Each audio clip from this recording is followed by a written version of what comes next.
जुग जुग जिया सललनमा जुग जुग जिए सुललना भवना वाके भाग जागल हो। जुग जुग जिए सुललना भवना वाके भाग जागल हो। ललना लाल होए फुलवा के दीपक मनवा में आस लागल हो। ललना लाल होए फुलवा के दीपक मनवा में आस लागल हो। जुग जुग जिए सुललना भवना वाके भाग जागल हो। इसमें क्या कहना है? क्या जुग जुग जिया लोकराज भवना वाके भाग जागल हो। ललना लाल होए फुलवा के दीपक मनवा में आस लागल हो। ललना लाल होए फुलवा के दीपक मनवा में आस लागल हो।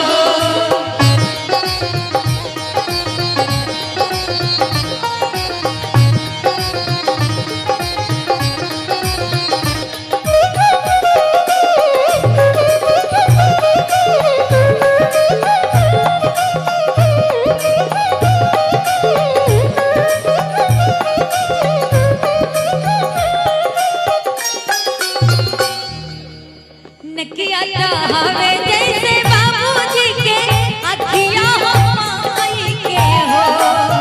नकिया हवे जैसे बाबूजी के अखिया हो माई के हो।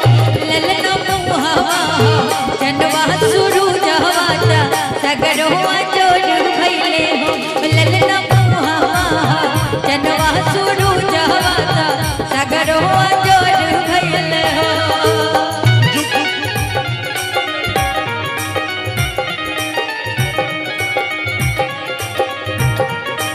बहुत ही प्यारा आशीर्वाद है बलिया ऑर्केस्ट्रा की तरफ से 500 रुपए का आशीर्वाद।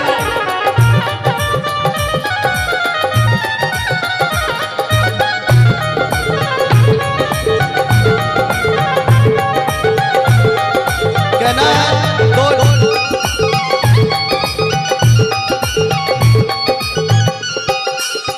दो लाइन कहना है। क्या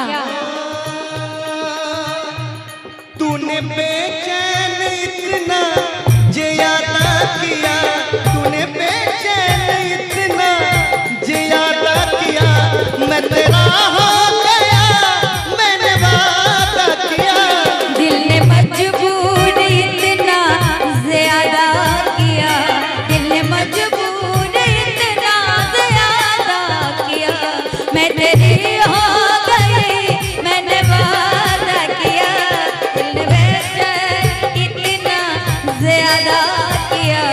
मैं तेरा हो गया, मैंने वादा किया। और देखिए पुरस्कार है नजबलिया ऑर्केस्ट्रा की तरफ से प्यार भरा 101 रुपया पुरस्कार, और हमारे मनोज अग्रवाल जी की तरफ से भी पूरे 501 रुपए का पुरस्कार। बहुत बहुत शुक्रिया। आज के दिन का दिक्कत बा। एक मिनट लवराज जी। दिनेश चाचा जी का पोता जी का नाम है। हाँ। लवराज का नाम आना चाहिए। अरे बिल्कुल आएगा, काहे परेशान है। जुग जुग जिया लभराज भवना वाके भाग जागल हो। जुग जुग जिया लवराज भवना वाके भाग जागल हो। ललना लाल होए निवासी पग मुर्गा के आस लागल हो। ललना लाल होए फुलवा के दीपक मनवा में आस लागल हो। देखिए ये लाइन दोहराना चाहेंगे। क्या जुग जुग जिया लभराज भवना वाके भाग जागल हो। जुग जुग जिया लवराज भवना वाके भाग जागल हो। ललना लाल होए ए ललना लाल होए फुलवा के दीपक मनवा में आस लागल हो। ललना लाल होए फुलवा के दीपक मनवा में आस लागल हो।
रूपवा बड़ा सुंदर जुग जुग जिए लवना जो भवाना वाके भाग जागल जुग जुग जिए लवना जो भवाना वाके भाग जागल ललना लाल होइए फुलवा के दीपक मनवा में आस लागल हो ललना लाल होइए फुलवा के दीपक मनवा में आस लागल हो ललना लाल होइए फुलवा के दीपक मनवा में आस लागल हो ललना लाल होइए फुलवा के दीपक मनवा में आस लागल हो